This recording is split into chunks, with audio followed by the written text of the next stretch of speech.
4월 셋째 주 수요 말씀 데이트입니다. 오늘 하나님께서 우리에게 주신 말씀은 로마서 10장 14절부터 21절까지의 말씀입니다. 새한글 성경으로 봉독하도록 하겠습니다. 하지만 믿은 적이 없는 분을 어떻게 부를 수 있겠습니까? 들어본 적이 없는 분을 어떻게 믿을 수 있겠습니까? 선포하는 사람이 없으면 어떻게 들을 수 있겠습니까? 보냄을 받지 않았다면 그들이 어떻게 선포할 수 있겠습니까? 성경에 이렇게 적혀 있는 대로입니다. 얼마나 아름다운가 좋은 것들을 좋은 소식으로 전하는 사람들의 발이. 그러나 모두가 복음을 듣고 따른 것은 아닙니다. 이사야가 이렇게 말하니까요. 주님, 누가 우리한테 들은 것을 믿었습니까? 그러므로 믿음은 들은 데서 생기고 듣는 것은 그리스도를 전하는 말씀을 통해 이루어집니다. 그러면 내가 묻습니다. 그들이 들어보지 못했습니까? 그렇지 않습니다. 온 땅으로 퍼져나갔네. 그들의 소리가 세상 끝으로 그들의 말이. 내가 다시 묻습니다. 이스라엘이 알지 못했단 말입니까? 먼저 모세가 이렇게 말합니다. 나는 너희가 질투하게 만들 것이다. 내 백성 아닌 사람들을 가지고서 깨닫지 못하는 민족을 가지고서 너희를 노엽게 할 것이다.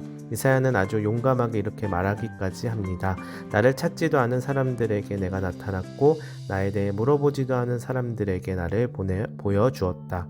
그러나 이스라엘에 대해서는 이렇게 말합니다. 온종일 내가 내 두 손을 펴서 불순종하고 대드는 백성한테로 내밀었다. 아멘. 복음을 듣는 마음이라는 제목으로 함께 말씀의 은혜를 나누도록 하겠습니다. 고대 이스라엘에서는 전쟁터에서 전쟁의 소식을 전해 올 때에 누가 그 소식을 가지고 오느냐에 따라서 전쟁의 승패를 점치기도 하였습니다.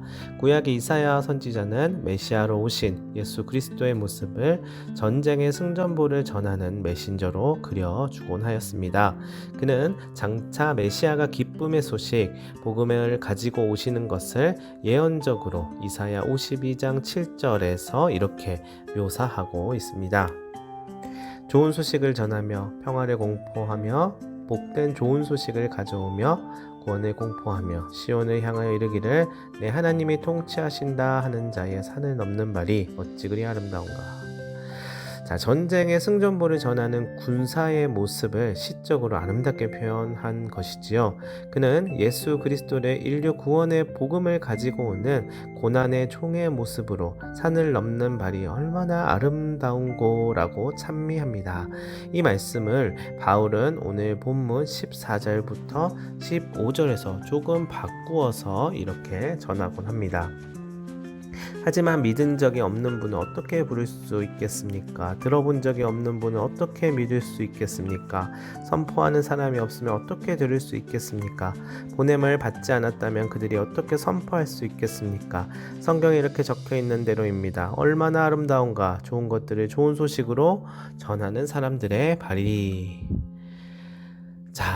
새한글 성경으로 읽어드렸는데요. 어떠십니까? 사도 바울은 우리가 구원을 받으려면 먼저 주님의 이름을 불러야 하는데 그러기 위하여서는 주님을 믿는 믿음이 있어야 된다라고 이야기합니다. 그리고 믿음을 가지려면 누군가는 그에게 말씀을 들려주어야 하고 말씀을 들려주려면 말씀을 전하는 사람이 있어야 합니다. 즉 하나님께서 누군가를 보내셔야 한다고 말하고 있습니다. 이 말씀은 복음을 전하는 전도자의 사명과 관련된 말씀입니다. 복된 소식, 즉 복음 그 자체로 이 땅에 오신 예수 그리스도처럼 오늘날 교회도 성도도 그렇게 복된 복음의 전파자가 되어야 한다는 것입니다. 그래서 교회는 선교적일 수밖에 없습니다. 복음 전파는 교회의 가장 본질적인 사명입니다. 선하고 좋은 일을 해서 구제와 봉사의 열매를 맺는 것도 중요하지만 교회의 1차적인 목표는 복음을 전하는 것입니다. 복음을 전파하지 않는 교회는 교회의 존재 목적을 상실한 것입니다. 하나님의 복된 소식을 전하는 것은 하나님께서 아브라함을 부르실 때부터 주신 사명입니다. 교회와 하나님의 백성은 이 사명을 외면할 수가 없는 것이지요. 자, 그런데 오늘 본문에 보면 복음을 전하는 바울이 그 사명을 다하고 있지만 그 일이 결코 쉽지만은 않다는 것을 볼 수 있습니다. 바울은 지금 유대인들의 구원 문제에 대해서 말하고 있습니다. 유대인들은 수천 년 동안 하나님을 믿어온 백성들인데 막상 예수 그리스도께서 하나님의 아들 메시아로 오셨음에도 불구하고 믿지 않고 있었습니다. 유대인들이 복음을 받아들이지 않을 것에 대하여서 바울은 탄식하고 있습니다. 그리고 이사야 선지자의 말을 빌려서 이렇게 질문하지요. 주여, 우리의 전하는 바를 누가 믿었나이까? 자, 그리고 바울은 복음의 원리를 말하고 있는 것입니다. 믿음은 들을 때 생기는 것이고 듣는다는 것은 곧 하나님의 말씀을 듣는 것을 의미한다고 말을 합니다. 즉 하나님의 말씀을 들을 때 믿음은 생기게 되어 있다는 것입니다. 그런데 문제는 저들이 믿지 않는 것이지요. 역사 속에서 수많은 선지자들이 와서 하나님의 말씀을 전하였습니다. 그리고 예수 그리스도께서 메시아로 하나님의 아들로서 오셔서 말씀하셨습니다. 그리고 친히 인류의 죄를 대속하시면서 십자가에 달려 죽으셨습니다. 그런데도 저들은 하나님께로 돌아오지 않는 것이지요. 그래서 바울이 스스로 자문하듯이 이렇게 질문합니다. 그렇다면 저들이 하나님의 말씀을 듣지 않은 것은 아닙니까? 그리고 스스로 답을 합니다. 그렇지 아니하다. 그들은 하나님의 말씀을 들었습니다. 하나님의 소리가 온 땅에 퍼졌고 그 말씀이 땅끝까지 이르렀다고 시편 19편 4절의 말씀을 인용하면서 말씀합니다. 저들이 하나님의 말씀을 못 들을 리가 없겠지요. 저들은 하나님의 백성들이니까요. 그런데도 불구하고 저들은 하나님의 말씀에 반응하지 않은 것이죠.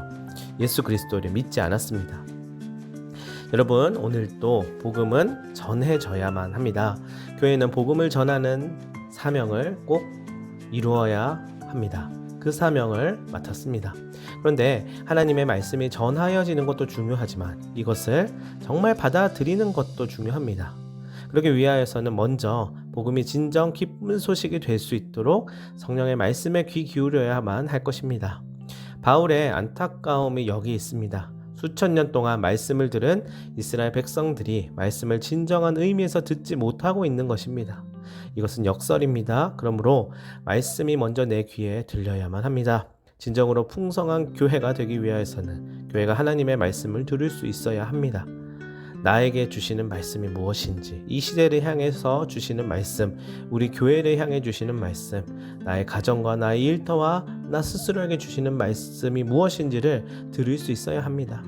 말씀이 들려진다는 말이 무슨 뜻일까요? 첫 번째는 말씀이 깨달아진다는 의미입니다. 둘째는 그 말씀을 받아들이고 동의한다는 뜻이고요. 세 번째는 그 말씀대로 살아간다는 뜻입니다. 즉, 그 말씀에 순종하는 것이죠. 자, 오늘날 수많은 매체와 미디어를 통하여서 홍수와도 같은 설교 말씀들이 쏟아지고 있습니다. 그렇지만 정말 그것이 내 귀에 응하고 성령의 음성으로 들려지는 것은 그리 많지 않습니다. 오늘날 우리는 하나님으로부터 전해지는 그 기쁜 복음의 메시지를 내 것으로 받아들이고 내게 주시는 말씀이 무엇인지를 잘 분별해야만 할 것입니다. 사랑하는 여러분, 하나님의 음성을 듣는데 힘쓰십시오. 그러면 삶의 활력이 생기고 험하고 복잡한 세상을 이겨낼 힘과 용기가 생길 것입니다.